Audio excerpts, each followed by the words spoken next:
রাসূল। আর যদি তোমরা এই দুটিকে ধরতে পারো, শক্ত করে মানতে পারো, প্রতিষ্ঠা করতে পারো, এই কোরআন হাদিসে চলতে পারো, তাহলে তোমাদের জন্য হচ্ছে সাকসেস। তোমরা হবে পাকি, তোমরা হবে পরহেজগার।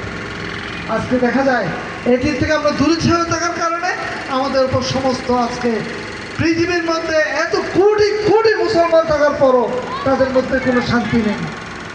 শান্তি খোঁজার জন্য আমরা এই মতবাদ সেই মতবাদ বিভিন্ন মতবাদে তাদের ঘুরছি, কিন্তু সঠিক আল কোরআন থেকে আমরা হেদায়েত দিচ্ছি না।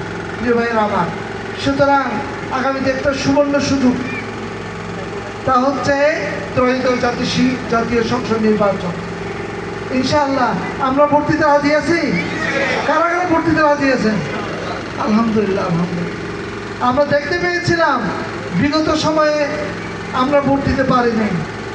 দিনের ভোট রাতে নেওয়া হয়েছে, ভোট দেওয়ার আগে ভোট প্রদান করা হয়েছিল, ভোট দিতে যাওয়ার আগে তারা বলেছিল আবার আর ভোট দাম করতে হবে, আমরা ভোট দেওয়া শেষ বলেছে না? সামনে কি আর বলতে দেবো আমরা? কোনো অবস্থা দেখতে দেওয়া হবে না। আমরা দেখতে পাচ্ছি কেউ কেউ এটার চেষ্টা করে থাকে। আগামীতে যে নির্বাচন হবে ইনশাআল্লাহ আমরা সকলে মিলে এই অবৈধভাবে ভোট প্রদানকারীকে আমরা প্রতিহত করবো ইনশাআল্লাহ।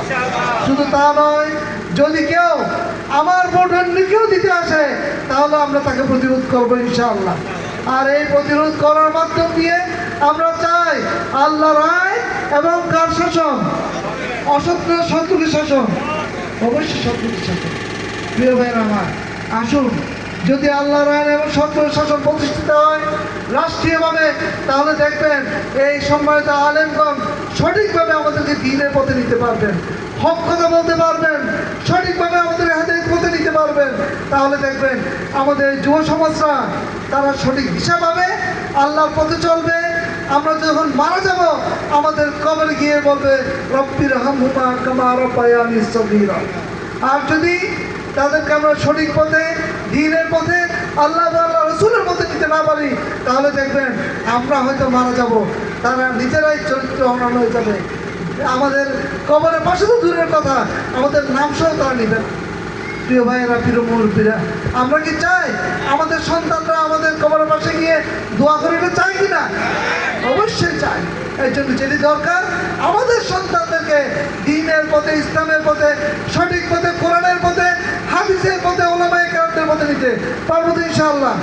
এই জন্য আসুন আমরা চাই এই যুব সমাজ